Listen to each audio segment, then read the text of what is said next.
Architecture has indeed maintained over the centuries an aristocratic distance from common building.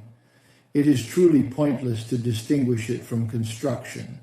So here I am referring to any building, not just those with particular aesthetic characteristics, languages, or meanings in any way, shape, or form.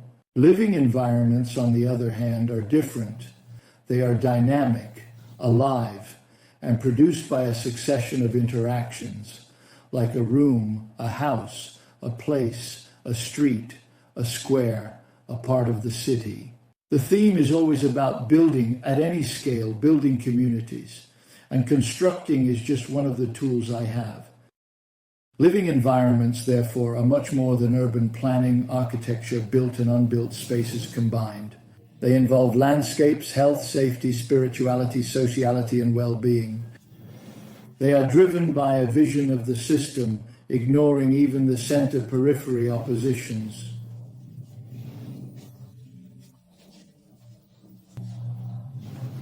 As a lattice of relationships, a living environment can foster gatherings, generate or strengthen a community.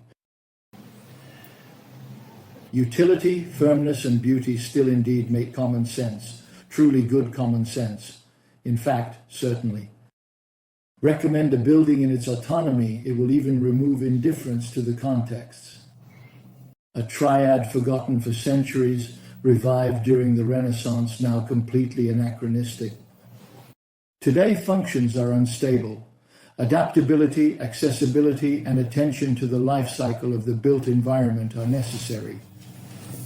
The principle of non-locality in quantum physics, the possibility of being distant yet united, echoes the loss of unity of place in typologies and is reflected in the right to the city. It resonates, to use Zivi's words, with landscape architecture and zero-degree language. Beauty alone is not enough. Harmony and the transmission of meaning are fundamental. Designing presupposes participation, complexity, dialogues, and loves to interpret questions that are not selfish or sectoral. There were far-sighted questions, context, logics, relationships to flexibility, growth, integration, open to the future, not reduced to schemes or functional requirements. Thus complex, extended to the unbuilt, reaching towards the logic of the fragment, not that of the object. The evolution of questions evidently elevates the answers, diminishing interest in what cannot be introduced into a home within a context, or does not help to improve the overall human condition. Today, however, benefits often clutter the territories, failing to continue forming landscapes and cities, in the sense of aggregation.